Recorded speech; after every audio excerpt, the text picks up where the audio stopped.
O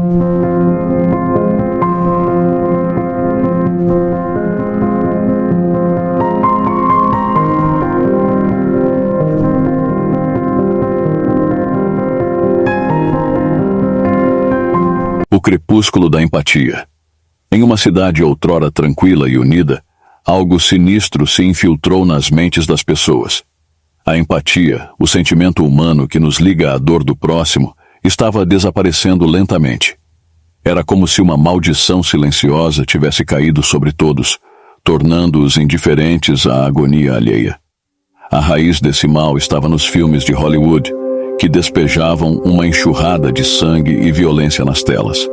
Os cineastas haviam se entregado ao desejo de chocar, de entorpecer o público com cenas cada vez mais cruéis.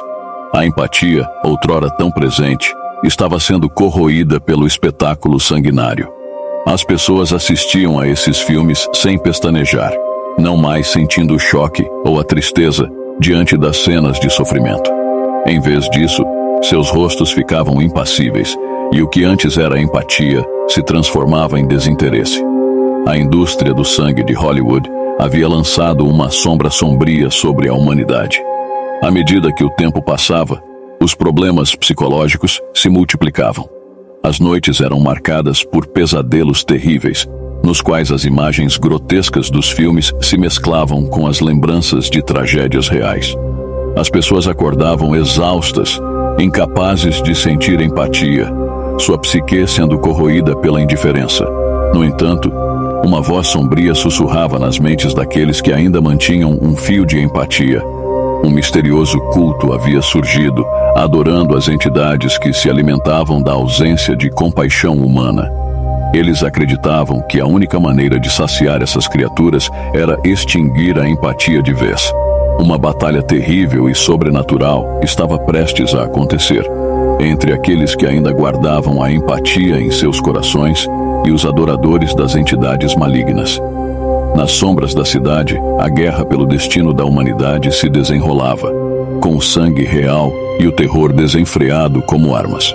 O resultado dessa batalha seria o fim da empatia, ou o renascimento de um sentimento que, uma vez perdido, poderia nunca mais ser recuperado.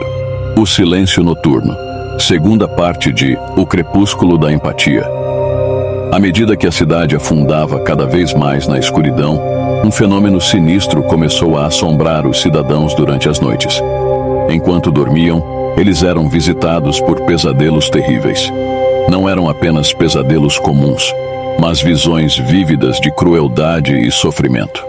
Esses pesadelos eram trazidos por uma voz sombria e hipnótica, uma voz que sussurrava histórias macabras e grotescas diretamente em suas mentes. Era como se um contador de histórias sinistras tivesse se materializado em seus sonhos, sussurrando narrativas de horror que penetravam profundamente em suas almas. As pessoas não podiam resistir a essa voz hipnótica. Elas adormeciam todas as noites com medo do que encontrariam em seus pesadelos, mas também com uma estranha atração pela sensação de terror. A empatia que restava neles estava sendo gradualmente substituída por uma insaciável sede por mais horror. Enquanto a cidade estava mergulhada nesse pesadelo contínuo, a voz misteriosa ganhava força. As histórias que contava se tornavam cada vez mais grotescas e perturbadoras. Os cidadãos, agora viciados em seus próprios terrores noturnos, ansiavam por mais, mesmo que isso significasse perder sua humanidade. Um grupo pequeno e determinado, os poucos que ainda mantinham a chama da empatia viva, decidiram enfrentar a fonte desse pesadelo. Eles seguiram a trilha dos pesadelos até uma casa isolada nos arredores da cidade, uma casa que parecia saída de um pesadelo em si. Lá, encontraram uma figura sombria e enigmática, um contador de histórias macabras, com olhos vazios e um sorriso cruel. Ele era o mestre das narrativas que atormentavam a cidade. A batalha que se seguiu foi como uma dança macabra, onde a linha entre a realidade e a ilusão se desfez completamente. No final, o contador de histórias foi derrotado, mas o preço foi alto. A cidade estava irremediavelmente transformada. As pessoas haviam perdido grande parte de sua empatia, trocada pelo vício no horror.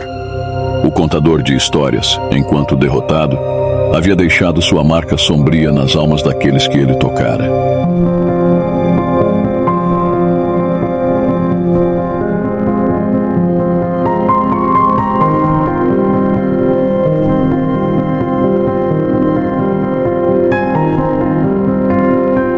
Blackwood, na sombria cidade de Blackwood, onde a neblina se arrasta pelas ruas estreitas como um manto de desespero, a empatia era uma virtude valiosa, até que algo sinistro se infiltrou.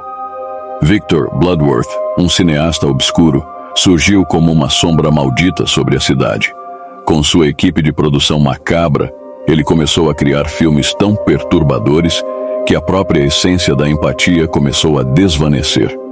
À medida que as telas dos cinemas eram tingidas com cenas grotescas e sangrentas, as almas de Blackwood estavam se tornando insensíveis. O horror era tão visceral, tão real, que as pessoas estavam perdendo a capacidade de se importar com o sofrimento alheio. Era como se a cidade estivesse afundando em um abismo de indiferença e crueldade. Com o passar do tempo, uma aura de letargia pairava sobre a cidade. As pessoas não conseguiam mais distinguir a linha tênue entre a realidade e a ficção sádica de Bloodworth. A empatia, antes um pilar da comunidade, agora era um eco distante. No entanto, um pequeno grupo de resistência emergiu das sombras, guiado por uma centelha de empatia ainda viva em seus corações. Eles se aprofundaram nos segredos ocultos de Bloodworth, descobrindo um pacto sombrio com forças além da compreensão humana.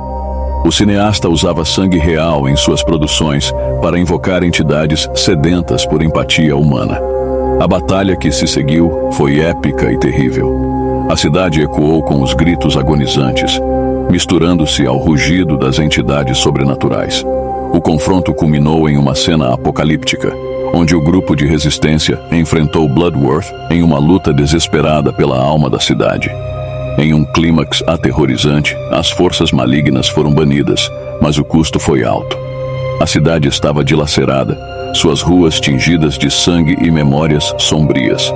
A empatia havia sido resgatada, mas a cicatriz do terror permaneceria para sempre. A mansão dos espelhos quebrados. Havia uma mansão abandonada nos arredores da cidade, uma construção macabra e antiga que era evitada por todos. Dizia-se que ela era assombrada, mas as histórias eram ainda mais sombrias do que qualquer fantasma. Era uma noite de lua cheia quando decidi explorá-la. Os espelhos quebrados que decoravam as paredes refletiam imagens distorcidas e sinistras. Cada passo ecoava como um sussurro maligno pelos corredores escuros. Entrei em um dos quartos e deparei-me com um espelho particularmente grande e rachado. Minha reflexão estava distorcida, quase irreconhecível. Subitamente, uma risada arrepiante encheu o quarto. Virei-me e vi uma figura sombria em um canto, uma mulher com cabelos emaranhados e olhos vazios. Ela se aproximou e sua risada ecoou ainda mais alto. As paredes pareciam se contrair e os espelhos rachados começaram a se quebrar ainda mais. Desesperadamente, corri pelos corredores, mas a casa parecia ter uma mente própria, mudando de forma, criando novos caminhos e me confundindo. A risada continuava a me perseguir. Finalmente, encontrei uma sala com uma grande lareira. Havia uma moldura de espelho quebrado pendurada acima dela. A figura sombria emergiu das sombras novamente, rindo com uma loucura aterradora. A moldura do espelho começou a se contorcer e se esticar como se quisesse me engolir. Com um grito, pulei na lareira e o mundo ao meu redor começou a desmoronar. Quando acordei, estava do lado de fora da mansão, ileso, mas com o coração acelerado. A casa havia desaparecido, levando consigo seus segredos sombrios. Mas o que mais me perturbava era a imagem distorcida no espelho quebrado, que agora eu carregava em minha mente. Você gosta de sentir medo? O canal O Horror que Virá, o melhor canal de terror do YouTube. Aqui você vai encontrar vídeos sobre casos reais, filmes de terror e muito mais. Você vai se surpreender com as revelações e os mistérios que envolvem o mundo do horror. Mas cuidado, você pode não conseguir dormir depois de assistir. Se você é corajoso o suficiente, inscreva-se agora no canal O Horror que Virá. E ative o sininho para não perder nenhum vídeo. Você vai se arrepender se não fizer isso. Afinal, o horror está mais perto do que você imagina.